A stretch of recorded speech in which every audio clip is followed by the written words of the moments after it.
बिल्कुल। पिछले दिनों अभी जो है सरकार ने 26 लाख करोड़ का घपला किया है और उद्योगपति होता जा रहा है और गरीब तर होते जा रहे हैं। ये कैसा इंसाफ है?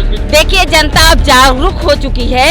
अभी जो है 7-8 साल में जो बेवकूफ सरकार ने बनाया है जनता को, इससे जो है पूरी जनता आहत हुई है और सरकार को इसको जवाब देना पड़ेगा, क्योंकि ये जो है ये जो पॉइजन उनको दिया जा रहा है, स्वीट पॉइजन दिया जा रहा है।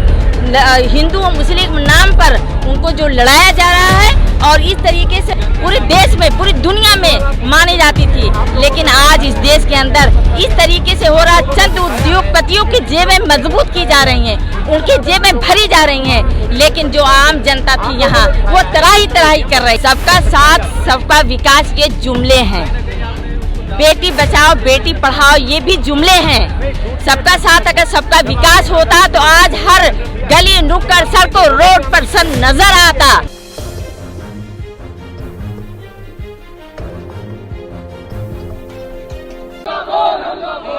नमस्कार, आदाब, सत श्री अकाल। मैं इस वक्त मौजूद हूँ राजधानी दिल्ली के जंतर मंतर पर। मेरे पीछे देख सकते हैं कि महंगाई को लेकर यहाँ धरना प्रदर्शन दिया गया है। डीजल, पेट्रोल और एलपीजी के बढ़ते दामों को लेकर, उनके नियंत्रण को लेकर यहाँ पर बहुत बड़ी सभा बुलाई गई है, आंदोलन में। लोगों से बात करूंगा, लोगों से समझने का प्रयास करूंगा। देश में आज जो है बेरोजगारी चरम सीमा पर है और यहाँ के युवा नौजवान बेरोजगार हुए। पूरा देश कंगाल होने की कगार पर है और देश को जिस तरीके से जो है प्राइवेटाइजेशन किया गया और आज मॉडर्नाइजेशन शुरू कर दिया गया है, तो ये देश को एक बहुत बड़ा जो है ख़तरा देश के ऊपर मंडला रहा है और इसको अगर नहीं रोका गया, बेरोज़गारी जिस तरीके से बढ़ी है, डीजल पेट्रोल का दाम जब बढ़ता है, एलपीजी का दाम जब बढ़ता है, तो ये जो छोटी छोटी जो खुदरा मार्केट में चीनी, तेल, आटा, बाकी जितनी अशिया है सब पर जो है महंगाई की मार पड़ती है। लेकिन आज जो बेरोजगार हुई जनता वो कैसे इसको मैनेज करेगी? वो तो जो सुसाइड करने पे जो मजबूर पिछले दिनों तो जो देखा गया, लेकिन आज ये मैं दावे के साथ कहना चाहती हूँ कि सरकार इतना मजबूर कर दी है कि आने वाले कल में जिस तरीके से हत्याएं बढ़ेंगी और जिस तरीके से उनके महंगाई पे यानी उनके मेहनत के कमाए हुए पैसे पर अब डाका डालने की पूरी तैयारी में सरकार है। निजीकरण तो कर ही दिया था पूरे देश का, लेकिन मॉडर्नाइजेशन से ये फर्क पड़ेगा कि उनकी कमाई अपनी नहीं रहेगी। ये जो है जनता से सरकार पूरी तरह से लूट लेगी और जो है जनता ना चाहते हुए भी वो रोड पर। लेकिन सरकार तो कह रही है कि मोनेटाइजेशन की जो पॉलिसी है आने वाले भविष्य के लिए ज्यादा बेहतर है, आने वाली जो पीढ़ियां है उनको ज्यादा लाभ मिलेगा इन चीजों से। देखिए, जनता अब जागरूक हो चुकी है।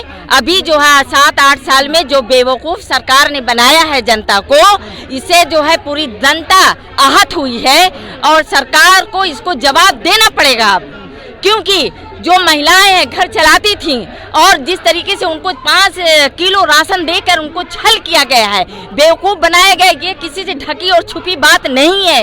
अब सरकार को अगर देश चलाने में सक्षम नहीं है तो मैं ये डिमांड करती हूँ, इसीलिए एसडीपीआई के जो लीडर सड़कों पर उतरे हैं और एसडीपीआई इसकी सख्त मजम्मत करते हुए और जो है अगर नहीं सक्षम है देश चलाने में तो वो इस्तीफा दे, क्योंकि आज देश के जो हालात हैं, आज पूरे देश की अर्थव्यवस्था बिल्कुल चरमरा गई है और जब ये इलेक्शन का दौर आता है तो मुख्तलिफ बहाने से जनता को लॉलीपॉप देती है और ये कहती है आने वाला जो वक्त होगा वो बच्चों का खुशहाल होगा, नौजवान तरक्की करेंगे, लेकिन वो धीरे धीरे मौत की तरफ बढ़ रहे हैं एक तरह से, क्योंकि ये जो है ये जो पॉइजन उनको दिया जा रहा है, स्वीट पॉइजन दिया जा रहा है। हिंदू और मुस्लिम नाम पर उनको जो लड़ाया जा रहा है और इस तरीके से मैं ये आज ये कहना चाहूँगी कि जो उन लोगों कुछ लोग हैं वो कंफ्यूज हो रहे हैं कि जो है ये हिंदू और मुस्लिम बनाम वो करके जो देश को बांटा गया है, डिवाइड करने की पूरी कोशिश हुई है। लेकिन मैं उनसे आज यहाँ ये कहना चाहती हूँ कि उनके पैरों के नीचे से भी ज़मीनें बहुत जल्द खिसकने वाली हैं और उनके बच्चे भी इसी देश में आंखें खोलेंगे और अगर ये समझ में बात नहीं आई तो ये देश में रहने वाले जो लोग हैं और ये हम कहना चाहते हैं और SDPI उनको जगाने का काम करना चाहती है। और ये आवाज़, महंगाई की आवाज़ SDPI अब रुकेगी नहीं, देश के कोने कोने तक पहुंचाएगी, घर घर। मैम सरकार तो बार बार ये कह रही है ना कि यूक्रेन में जो युद्ध चल रहा है इसीलिए चीजें ज्यादा महंगी हो रही है, खाद्य पदार्थ महंगे हो रहे हैं, तेल महंगा हो रहा है। नहीं, बिल्कुल। पिछले दिनों अभी जो है सरकार ने 26 लाख करोड़ का घपला किया है और उद्योगपति होता जा रहा है और गरीबतर होते जा रहे हैं। ये कैसा इंसाफ है? अगर ये इंसाफ की बात होती, यूक्रेन दूसरे मुल्कों की अगर बात होती, तो अभी यूपी इलेक्शन में जो सरकार ने खर्च किया है, इतनी मोटी रकम जो खर्च किया है, मीडिया को जो खरीद करके इतने पैसे बहाए हैं, तो क्या वो उसमें हक इस जनता का नहीं था जो अपने खून पसीने यहाँ बहाती है और मर करके भी इसी जमीन में दफन होती है? क्या इस जनता का उसमें अधिकार नहीं था? और जहाँ तक टैक्स पेयर के पैसे, छोटी छोटी चीजों पर भी आज ये जनता, देश की रहने वाली जनता इतनी कोऑपरेटिव है कि छोटी छोटी चीजों पर भी टैक्स पेयर के पैसे देती है और डबल GST डालकर ये जो है सरकार उनके साथ नाइंसाफी करती है। तो सरकार ये जो है इस पे कंट्रोल करे महंगाई पर, वरना ये देश जिस तरीके से बगैर तीली की आग लगाए, ये जनता जो है पूरे देश में आग लग जाएगी और देश की जनता उस आग की लपटों में झुलस जाएगी। मैम मुद्दे बहुत सारे हैं, महंगाई के अलावा भी बेरोजगारी मुद्दा था, निजीकरण मुद्दा था। कहीं ना कहीं सरकार कहती थी कि सबका साथ सबका विकास, लेकिन एकाएक जो गरीब वर्ग है, गरीब तबका लगातार उस पर बोल डाला जा रहा है। किस प्रकार देखते हैं सारी चीजें? सबका साथ सबका विकास ये जुमले हैं, बेटी बचाओ बेटी पढ़ाओ ये भी जुमले हैं। सबका साथ अगर सबका विकास होता तो आज हर गली नुक्कड़ सड़कों रोड पर सब नजर आता। लेकिन आज जो नौजवानों को बेरोजगार किया गया, उनको समझ लीजिए कि एक तरह से कटोरा लेकर भीख मांगने की नौबत आ गई है। आज जो बच्चे हमारे बीटेक किए हुए हैं, हमारे जो बच्चे ग्रेजुएशन हैं, लेकिन इसके बावजूद आज वो ठेले लगा रहे हैं।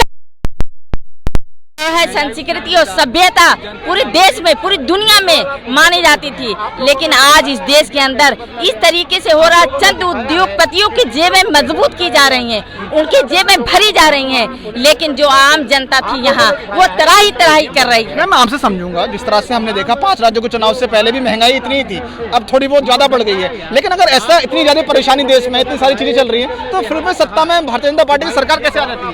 पहली बार ऐसा हुआ है कि आज 10 दिनों के अंदर 9 बार ये बढ़ाया गया है डीजल और पेट्रोल का दाम। इससे पहले कभी ये जो है नवयत नहीं थी, देश में ऐसे हालात कभी नहीं थे। लेकिन अगर महंगाई थोड़ा बहुत होती थी, बीजेपी सबसे पहले चिल्लाती थी, लेकिन आज वो जबान में मुंह बंद करके होठ पे टेप चिपका लिए हैं। लेकिन ये जनता तिराही कर रही है, मरने की कगार पे है, लेकिन वो ऐसा सरकार आंख मूंद ली है, ना उनके पास कोई अल्फाज कहने के लिए है, ना तो उनको देखने के लिए आंख है। करते रहे मोदी जी, मन की बात करते रहे लगातार, रेडियो की मन की बात बहलाने के लिए। इसलिए आज तक कभी प्रेस कॉन्फ्रेंस करके अपनी बात उन्होंने जनता के सामने लिया पब्लिकली?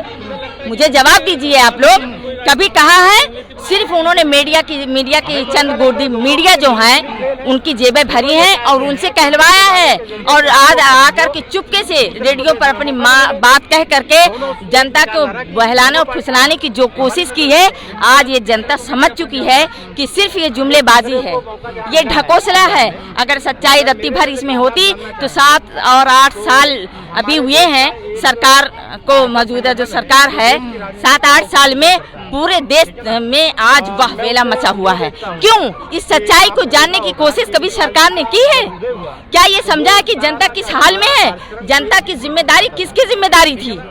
सरकार की जिम्मेदारी थी। लेकिन क्राइम इतना ज्यादा बढ़ गया है, आज बेचैनी इतनी ज्यादा है और बेरोजगारी इतनी ज्यादा बढ़ी है, उसके बावजूद सरकार अपने हालात पर या जनता के हालात पर गौर नहीं कर रही है।